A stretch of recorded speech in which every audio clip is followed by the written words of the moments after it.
Welcome to Bharosa news బులెటిన్ల ముందుగా headlines. Warangal జిల్లా రంగశాయపేట శివారు రాంగోపాల్పురంలో బొడ్డమ్మ వేడుకలు నిర్వహిస్తున్న మహిళలు.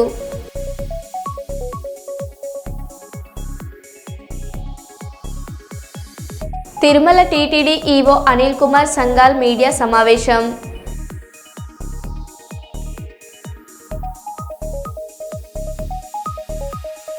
ఖానాపురం మండలంలో కొత్త పంచాయతీ కార్యాలయ భవనం ప్రారంభం.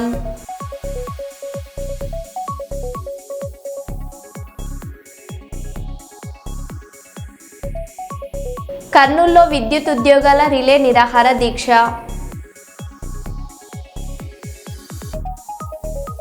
సొంత నిధులతో నూతన బ్రిడ్జిని ఏర్పాటు చేసిన ఆది గుడిసె కృష్ణమ్మ.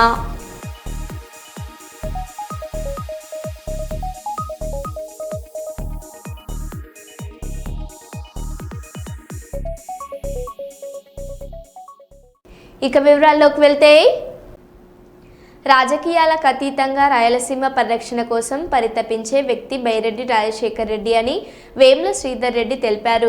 రాయలసీమ పరిరక్షణ సమితి వ్యవస్థాపక అధ్యక్షులు బైరెడ్డి రాజశేఖర్ రెడ్డి జన్మదినాన్ని పురస్కరించుకొని కర్నూలు పట్టణంలోని నరసింహారెడ్డి నగర్లో సుమారు 500 మంది నిరుపేద మహిళలకు వేముల శ్రీధర్ రెడ్డి చీరల పంపిణీ చేశారు. అనంతరం వేముల శ్రీధర్ రెడ్డి ఆధ్వర్యంలో బైరెడ్డి రాజశేఖర్ రెడ్డి అభిమానులతో కలిసి కేక్ కట్ చేశారు. ఈ సందర్భంగా వేముల శ్రీధర్ రెడ్డి మాట్లాడుతూ రాయలసీమ అభివృద్ధి గురించి పరితపించే వ్యక్తి బైరెడ్డి రాజశేఖర్ రెడ్డి అని అన్నారు.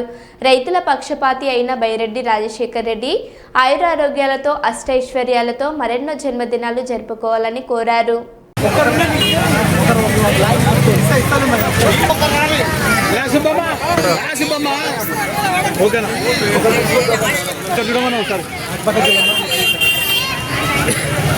ఏమొచ్చినాయి రెడ్డి విజువల్స్?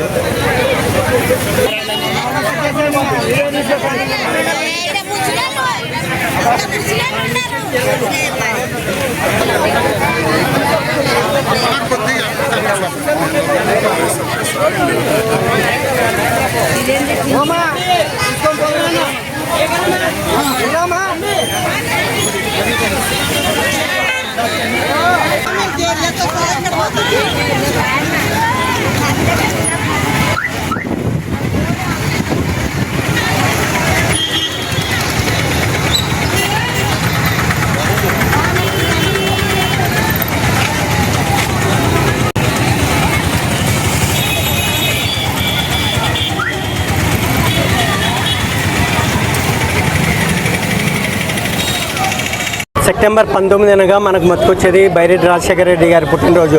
రాయలసీమ ముద్దు బిడ్డ, రాయలసీమ కోసం ఎంతో శ్రమపడి తన రాజకీయాన్ని అంతా రాయలసీమ కోసం దారబోసిన మా గురువు గారు, నా గాడ్ ఫాదరు, నాకు సర్వస్వమైన బైరెడ్డి రాజశేఖర రెడ్డి గారికి మొదట పుట్టినరోజు శుభాకాంక్షలు తెలుపుతున్నాను. మా బైరెడ్డి గారి పుట్టినరోజు సందర్భంగా ఈరోజు నరసింహారెడ్డి నగర్ 46వ వార్డు నందు ఉచితంగా దాదాపు 500 మందికి చీరల పంపకం జరుగుతుంది. మా 46వ వార్డులో ఇంతకుముందుకు నేను బీజేపీ తరఫున పోటీ చేశాను. ఆ ఉద్దేశంతో మా వార్డులో మా గురువుగారి బర్త్డే సందర్భంగా చీరల పంపకం జరుగుతున్నది. ఇంకా ఈరోజు ఇంకా మరెన్నో పుట్టినరోజులు జరుపుకోవాలని కోరుకుంటూ హ్యాపీ బర్త్డే బైరెడ్డి అన్న. తెలంగాణ అభివృద్ధి ప్రదాత తొలి సీఎం కేసీఆర్ గారు 10 ఏళ్ల పాటు ఆకుపచ్చ తెలంగాణ కోసం ఎంతగానో కృషి చేశారని, తెలంగాణకు అర్థాహారం కార్యక్రమం చేపట్టి రాష్ట్రం పచ్చదనంతో వెళ్లి విరిసేలా మార్చారని రామగుండం మాజీ ఎమ్మెల్యే బీఆర్ఎస్ పార్టీ జిల్లా అధ్యక్షులు కోరకంటి చందర్ అన్నారు. గ్రీన్ ఇండియా ఛాలెంజ్లో భాగంగా ప్రతి దేవాలయంలో జమ్మి చెట్టు నాటే కార్యక్రమాన్ని చేపట్టారు. ఈ సందర్భంగా గోదావరికని పట్టణం జవహర్ నగర్ ఆంజనేయ స్వామి దేవాలయంలో మాజీ ఎమ్మెల్యే కోరకంటి చందర్ జమ్మి చెట్టు నాటారు. ఈ సందర్భంగా ఆయన మాట్లాడారు. శ్రీకారం చుట్టినటువంటి సందర్భంలో తెలంగాణ రాష్ట్రంలో ఉన్నటువంటి ప్రతి ఒక్కరు కూడా మొక్కలు నాటాలి, వాటిని పరిరక్షించాలనేటువంటి కేసీఆర్ గారి ఆలోచనలను అందిపుచ్చుకొని మాజీ రాజ్యసభ సభ్యులు గ్రీన్ ఇండియా ఛాలెంజ్ వ్యవస్థాపకులు జోగినిపల్లి సంతోష్రావు గారు ఈ యొక్క మొక్కలు నాటండి, వాటిని సంరక్షించండి అటువంటి కార్యక్రమంలో భాగంగా పండుగ సందర్భంగా, దసరా సందర్భంగా తెలంగాణ ప్రాంత సంస్కృతి సాంప్రదాయమైనటువంటి జమ్మి చెట్టుకు దసరా నాడు పూజించి జమ్మి ఆకుతోని అలాయ్ బాలాయ్ చేసుకునేటువంటి సంస్కృతి తెలంగాణ ప్రాంతంలో ఉన్నది. ఈ తెలంగాణ ప్రాంతంలో ఉన్నటువంటి ఈ యొక్క పండుగ, ఈ యొక్క సంస్కృతి, ఈ యొక్క సాంప్రదాయం కనుమరుగవుతున్నటువంటి నేపథ్యంలో గత 5 సంవత్సరాలుగా గ్రీన్ ఇండియా ఛాలెంజ్ వ్యవస్థాపకులు జోగినిపల్లి సంతోషరావు అన్న గారు ఈ యొక్క జమ్మి చెట్లను నాటాలి, వాటిని సంరక్షించుకోవాలి, దసరా నాడు పండుగ జరుపుకోవాలనేటువంటి సంకల్పంతో చేసినటువంటి కార్యక్రమంలో భాగంగా ఈరోజు రామగుండం నియోజకవర్గంలో ప్రతి గుడిలో, ప్రతి వాడలో జమ్మి చెట్టును నాటేటువంటి కార్యక్రమానికి శ్రీకారం చుట్టినాం. దానిలో భాగంగా ఈరోజు ఈ యొక్క జవహర్ నగర్లో జేవిరాజు గారి డివిజన్లో ఈ యొక్క జమ్మి చెట్టును నాటడంతో పాటు ఇక్కడ ఉన్నటువంటి వాళ్ళందరికీ కూడా మన సాంప్రదాయాన్ని కాపాడండి, మన సంస్కృతిని కాపాడండి అని తెలియజెప్పేటువంటి విధంగా కార్యక్రమాన్ని తీసుకోవడం జరిగింది. ప్రత్యేకంగా ఇంత గొప్ప కార్యక్రమాన్ని చేపడుతున్నటువంటి గ్రీన్ ఇండియా ఛాలెంజ్ వ్యవస్థాపకులు, అదేవిధంగా జమ్మి చెట్టును తెలంగాణ ప్రాంతంలో ప్రతి ఒక్కరికి పంపిణీ చేస్తున్నటువంటి జోగినిపల్లి సంతోషరావు అన్న గారికి ప్రత్యేకంగా ఈ సందర్భంగా కృతజ్ఞతలు, అభినందనలు తెలియజేస్తూ ఉన్నాం. విద్యుత్ ఉద్యోగాల కార్మికుల సమస్యలు పరిష్కరించాలని ఆంధ్రప్రదేశ్ రాష్ట్ర ఎంప్లాయీస్ జాయింట్ యాక్షన్ కమిటీ ఆధ్వర్యంలో కర్నూలు జిల్లాలో రిలే నిరాహార దీక్షలు ప్రారంభించారు. సమస్యలు పరిష్కారం చేయాలని కొన్ని రోజులుగా ఆందోళనలు చేసినా యాజమాన్యం స్పందించకపోవడం వల్ల రిలే నిరాహార దీక్షలు చేస్తున్నామని జేఏసీ అధ్యక్షుడు హుసేన్ తెలిపారు. కర్నూలులోని విద్యుత్ భవన్ ముందు ఈ కార్యక్రమం ఏర్పాటు చేశారు. ఉద్యోగులకు మరియు వారి కుటుంబ సభ్యులకు పూర్తి వైద్య ఖర్చులు చెల్లించాలని వారు డిమాండ్ చేశారు. కాంట్రాక్ట్ అవుట్సోర్సింగ్ ఉద్యోగాలను రెగ్యులర్ చేయాలని కోరారు. కారుణ్య నియామకాలను రెగ్యులర్ ప్రతిపాదికన భర్తీ చేయాలని వారు కోరారు. తమ డిమాండ్లను పరిష్కారం చేయకుంటే నిరవధిక సమ్మె చేస్తామని జేఏసీ నాయకులు హెచ్చరించారు.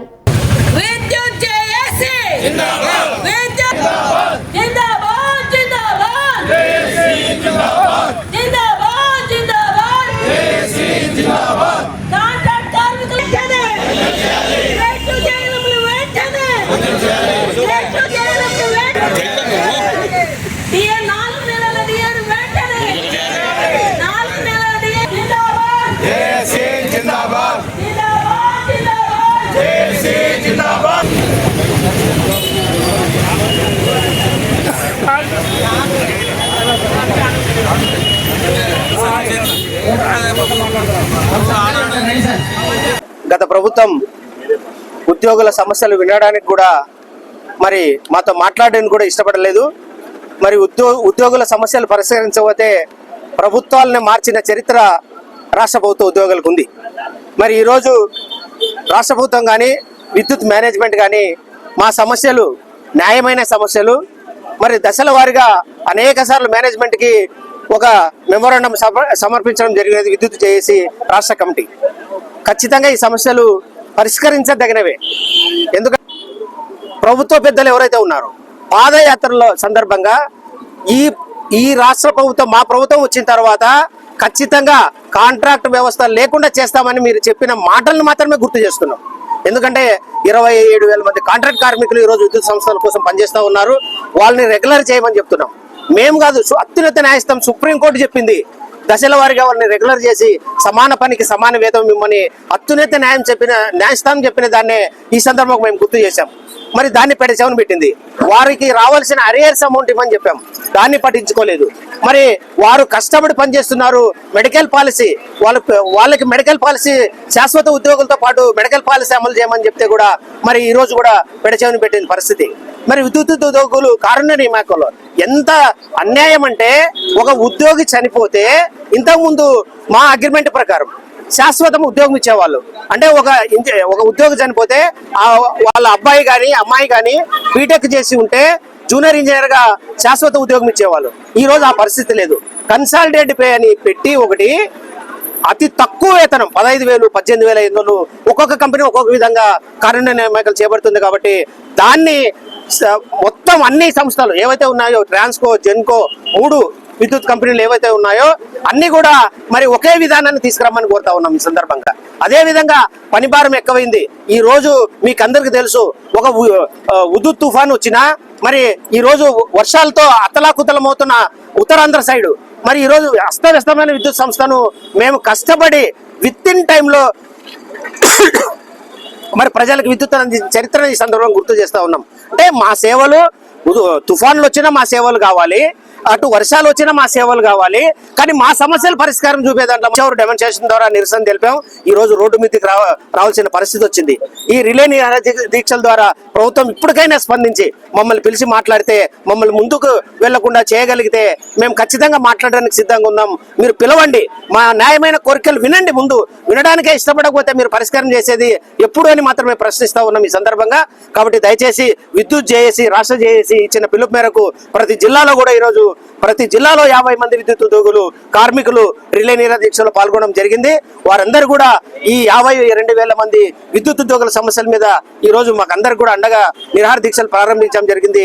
ఈ రోజు రేపు నిరాహార దీక్షల తర్వాత 22వ తేదీ సోమవారం రోజున దగ్గర 1200 నుంచి 1500 మంది విద్యుత్ ఉద్యోగులతో ఇక్కడి నుంచి కలెక్టర్ ఆఫీస్ వరకు కలెక్టర్ గారికి ర్యాలీగా వెళ్లి ఒక వినతి పత్రం సమర్పించడం ద్వారా మా సమస్యల్ని కలెక్టర్ ద్వారా కూడా ప్రభుత్వానికి నివేదించే విధంగా ఆ కార్యక్రమం చేపట్టాం. ర్యాలీ తర్వాత కూడా మీరు స్పందించకపోతే ఇండెఫినెట్ స్ట్రైక్ వెళ్ళడానికి సిద్ధంగా ఉంది జేఏసీ అని తెలుపుతూ ఈ సందర్భంగా మా సమస్యల పరిస్థితి కోరుతా ఉన్నాం. బెలగల్ హుసేని, రాష్ట్ర జేఏసీ. ధర్మవరం నియోజకవర్గ తెలుగుదేశం పార్టీ ఇన్ఛార్జి పరిటాల శ్రీరామ్ సూచనల మేరకు రేపు అనంతపురంలో నారా చంద్రబాబు నాయుడు నాయకత్వంలో జరగనున్న సూపర్ 6 సూపర్ హిట్ సభకు పెద్ద ఎత్తున హాజరు కావాలని తెదేపా నాయకులు పిలుపునిచ్చారు. ఈ నేపథ్యంలో ధర్మవరం పట్టణంలోని 21వ వార్డు సిద్ధయ్యగుట్ట, ఎస్బీఐ కాలనీలలో గల డ్వాక్రా సంఘాల గ్రూప్ లీడర్లతో పార్టీ నేతలు సమావేశమయ్యారు. ప్రతి డ్వాక్రా సంఘం నుండి కనీసం 5 మహిళలు తప్పకుండా సభకు హాజరు కావాలని కోరారు. మహిళలకు మద్దతుగా ఉండే ప్రభుత్వమే అవసరమని, కాబట్టి మహిళలు పెద్ద సంఖ్యలో తరలివచ్చి సభను విజయవంతం చేయాలని తెదేపా నాయకులు ఆకాంక్షించారు.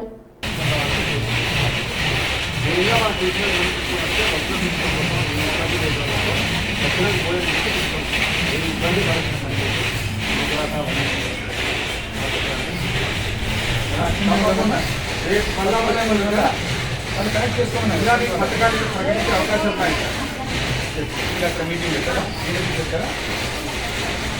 ఫోన్ చేస్తాను. మీరు అందరికీ కొందరు చెప్పలేదు. ఈ పాప అందరికీ చెప్పలేదు.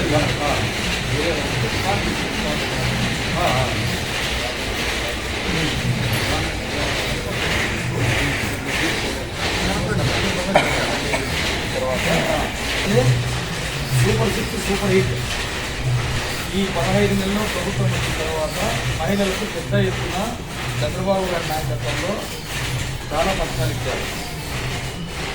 దాంట్లో అందులో భాగంగా 3 గ్యాస్ సిలిండర్లు కావచ్చు, అదేవిధంగా తల్లికి వందనం కావచ్చు, అదేవిధంగా ఈ గ్రూప్లో 20 లక్షల రూపాయల వరకు మళ్ళీ మీకు ఏదైతే ఎస్ఎస్జీ గ్రూప్ ఉందో ఎస్ఎస్జీ గ్రూప్ 20 లక్షల రూపాయలు మళ్ళీ సహాయ కడుతుంది. బాగా మంచి గ్రూప్లు బాగా కట్టుకునే గ్రూప్ 20 లక్షల రూపాయలు చెప్పేసి మళ్ళీ ఇస్తున్నారు. కాబట్టి మీరందరూ ఇది మహిళల ప్రభుత్వం.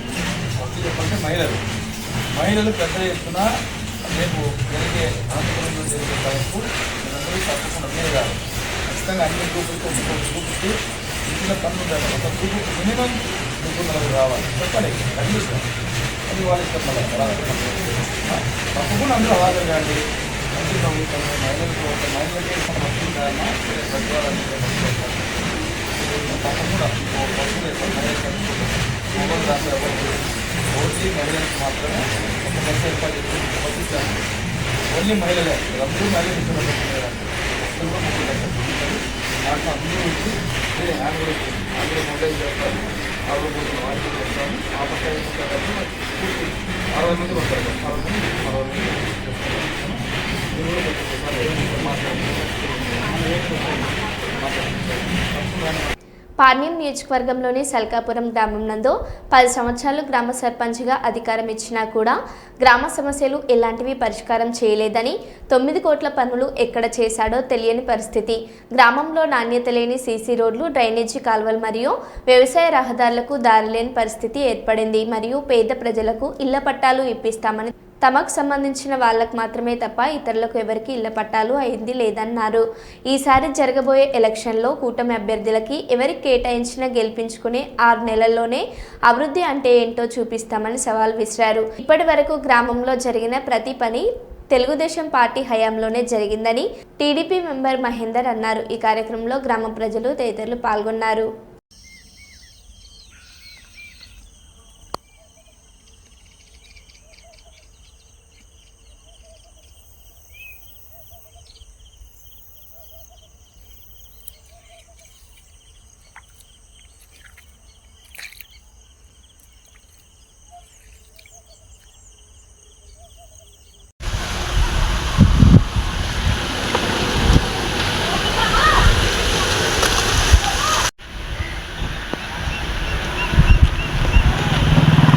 ఛానల్కి ఇంటర్వ్యూ ఇవ్వడం జరిగింది.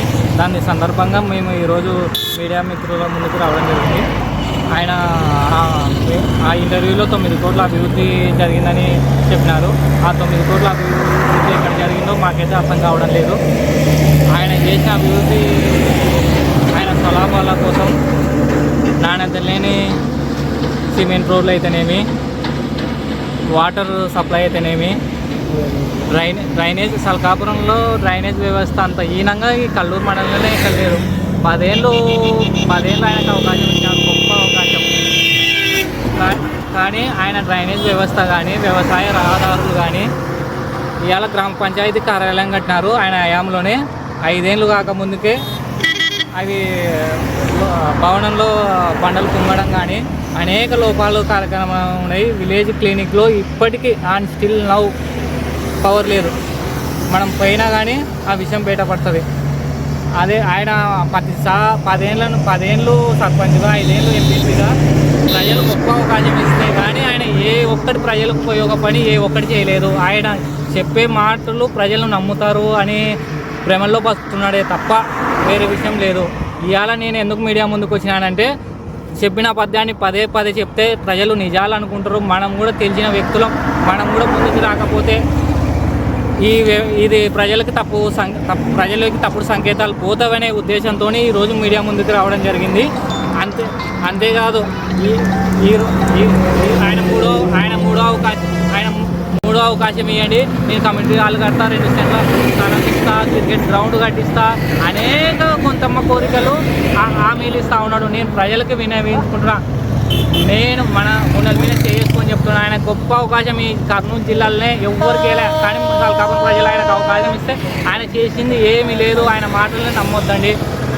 ఖచ్చితంగా ఈ వేదిక మీద నుంచి సల్కాపురం ప్రజలకి హామీ ఇస్తా ఉన్నా. తెలుగుదేశం పార్టీ ఐటీడీపీ తరఫున తెలుగుదేశం పార్టీ సానుభూతి పరుని రేపు స్థానిక ఎన్నికల్లో గెలిపియండి. మొట్టమొదటిసారిగా వ్యవసాయ రహదారులు మేము గెలిచిన 6 నెలల్లోనే పూర్తి చేస్తాము. వరంగల్ జిల్లా రంగశాయిపేట శివార్ రాంగోపాలపురంలో మహిళలు ఘనంగా బొడ్డమ్మ వేడుకలను నిర్వహించారు. సాంప్రదాయబద్ధంగా అలంకరించిన బొడ్డమ్మను ఊరేగింపుగా తీసుకెళ్లి జాతర వాతావరణంలో పూజలు చేశారు. పల్లెటూరి సాంప్రదాయ ఆటల పాటలతో గ్రామం ఉత్సవమయం అయింది. ఈ వేడుకల్లో పెద్ద సంఖ్యలో మహిళలు, యువతులు పాల్గొని పాటలు పాడుతూ కోలాటాలు ఆడుతూ బొడ్డమ్మను నదిలో నిమజ్జనం చేశారు. పల్లెటూరి సాంప్రదాయాలు, సంస్కృతిని కాపాడుతూ తరతరాలకు అందించడమే ఈ వేడుకల ఉద్దేశమని పెద్దలు తెలిపారు.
సమస్త లోకాల సృష్టికర్త విశ్వబ్రాహ్మణుల ఆరాధ్య దైవం పంచవృత్తుల రూపకర్త అయినటువంటి విశ్వబ్రాహ్మణులకు అందరికీ విశ్వకర్మ జయంతి శుభాకాంక్షలు తెలిపారు. ఈ సందర్భంగా కమిటీ సభ్యులు మాట్లాడారు.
సమస్త లోకాలకు సృష్టికర్త విశ్వబ్రాహ్మణుల ఆరాధ్య దైవము పంచవృత్తుల రూపకర్త అయినటువంటి విశ్వకర్మ భగవాన్ జయంతి శుభాకాంక్షలు అందరికీ. ఇక్కడ హిందుస్థాన్ నగర్లో గత 8 సంవత్సరాల నుంచి విశ్వకర్మ జయంతి యావత్ విశ్వబ్రాహ్మణులందరూ పాల్గొని సంతోషంగా జరుపుకుంటున్నారు. అందరికీ నా శుభాకాంక్షలు తెలియజేస్తాను. నా పేరు కృష్ణవేణి, కర్నూలు జిల్లా మహిళా అధ్యక్షురాలు విశ్వబ్రాహ్మణ సంఘం. కర్నూలు జిల్లా విశ్వబ్రాహ్మణ ఉపాధ్యక్షుడు కొండయాచారి. గత 8 సంవత్సరాల నుంచి విశ్వకర్మ దేవాలయం దగ్గర విశ్వకర్మ జయంతి జరుపుకుంటున్నాము. ఇక్కడ ప్రతి అమావాస్యకు అన్నదాన కార్యక్రమం జరుగుతుంది. భక్తాదులు చాలా భారీ ఎత్తున కూడా వచ్చి మాకు ఇక్కడ సహకరిస్తున్నారు. ప్రతి అమావాస్యకు ఇక్కడ అన్నదాన కార్యక్రమం జరుగుతుంది. జిల్లా అధ్యక్షుల వారు ఈరోజు లేరు ఇక్కడ, ఆయన వేరే ఊరికి వెళ్ళిపోయాడు. నేను జిల్లా ఉపాధ్యక్షుడిని మాట్లాడుతున్నాను. నా పేరు కొండయాచారి. ఇక్కడ విశ్వకర్మ జయంతి ఈరోజు అంటే సెప్టెంబర్ 17న విశ్వకర్మ జయంతి. ఇక్కడ పూజా కార్యక్రమం బ్రహ్మాండంగా అందరూ కలిసిమెలిసి బాగానే చేసుకుంటున్నాము. మా కులసంఘం వాళ్ళందరూ కూడా, అదర్ క్యాస్ట్ వాళ్ళు కూడా వస్తున్నారు, దానికి ఇబ్బంది ఏం లేదు. మనకి ఇక్కడ అందరూ కూడా సహకరిస్తున్నారు. విశ్వకర్మ జయంతి ఘనంగా రాబోయేలో ఇంత బాగా జరగాలని చెప్పి కూడా మేము మీ తరఫున కూడా అందరూ తెలియపరచాలని చెప్పి మేము ఇట్లా కోరుకుంటున్నాము. విశ్వబ్రాహ్మణ సభ్యులందరికీ శుభాకాంక్షలు. విశ్వబ్రాహ్మణ అంటే విశ్వకర్మ మన జయంతి జరుపుకుంటున్నందుకు అందరికీ చాలా సంతోషంగా ఉంది. ఈయన ప్రతి సంవత్సరము ఈ సెప్టెంబర్ 17న విజయవంతంగా అందరూ కలిసి జన్మదిన శుభాకాంక్షలు చేసుకుంటూ అందరూ ఈ విధంగానే కలిసిమెలిసి ఉండాలని కోరుకుంటూ అందరూ సహకారంతో ఈరోజు ఈ గుడి నిర్మాణం జరిగింది అంటే అందరి సహకారంతోనే జరుగుతుంది. ప్రతి సంవత్సరం ఇలాగే 100 మొదలుకొని 500 మంది నుంచి 1000 మంది దాకా వచ్చి పాల్గొని విజయవంతం చేస్తున్నారు. కాబట్టి అందరికీ మా తరఫున అందరికీ ధన్యవాదాలు తెలుపుకుంటూ జై విశ్వకర్మ, జై జై విశ్వకర్మ. నా పేరు సోమయాచారి, నేను ఈ గుడి ప్రెసిడెంట్ని.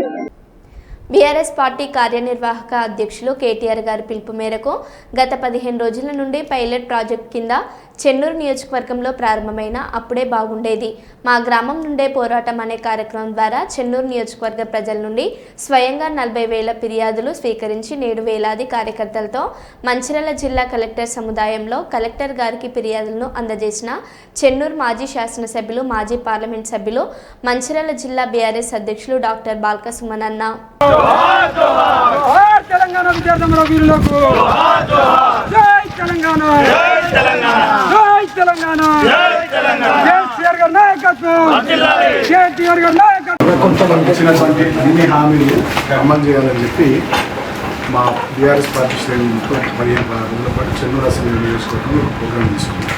అప్పుడే మంచిగా ఒక ప్రోగ్రాం మన గ్రామంలో పోరాటం. కాంగ్రెస్ ఇచ్చిన 6 గ్యారెంటీలు, 420 హామీలు, వాళ్ళు చెప్పిన 4 డిక్లరేషన్లు, అన్ని విషయాలు నిజంగా మరి అమలవుతున్నాయి, అమలైతలేవా, 2 సంవత్సరాలు కావస్తుందని చెప్పి మా పార్టీ శ్రేణులు ప్రజలు ఏంటంటే ఫిర్యాదుల రూపంలో ప్రజలు చెప్పిన మాట ఏది అమలవుతున్నాయి. సో అవన్నీ ఒక 40,000 ఫిర్యాదులు ఉన్నాయి. ఇవాళ కలెక్టర్ గారికి ఇద్దామని మేమనుకున్నాం, కలెక్టర్ గారు ఉంటారనుకున్నాం. కలెక్టర్ గారు మేము వస్తున్నామని ఏదో తెలియదు, ప్రభుత్వం దృష్టికి తీసుకొని రావాలని మా ఉద్దేశం. సో కాంగ్రెస్ ప్రభుత్వము ఇప్పటివరకు మాకు 2 లక్షల రుణమాఫీ చేయలే, 15,000 రైతు భరోసా ఇవ్వలే, తులం బంగారం 2,500 ఏ స్కీమ్ అమలు చేసుకోలేదని చెప్పి ప్రజలు వాళ్ళ పేరు, ఫోన్ నెంబరు, వాళ్ళ సంతకాలతో సహా స్వయంగా గ్రామాలలో, పట్టణాలలోని వార్డులు అలాంటి కూడా మా శ్రేణులు అయినప్పుడు ఏమొస్తుందని చెప్పి వాళ్ళు లిఖితపూర్వకంగా ఇచ్చారు. సో ఇవన్నీ కూడా ప్రభుత్వం దృష్టికి తీసుకొస్తే ఈ కూడా ప్రభుత్వం దృష్టికి తీసుకుని కలెక్టర్ గారి ద్వారా ప్రభుత్వ పెద్దలు చెప్పి రాబోయే 3 ఏళ్లలోనైనా ఏమన్నా అమలు చేయించే ప్రయత్నం చేయండి. Thank you. మరో బులెటిన్లో మళ్ళీ కలుద్దాం. Stay tune.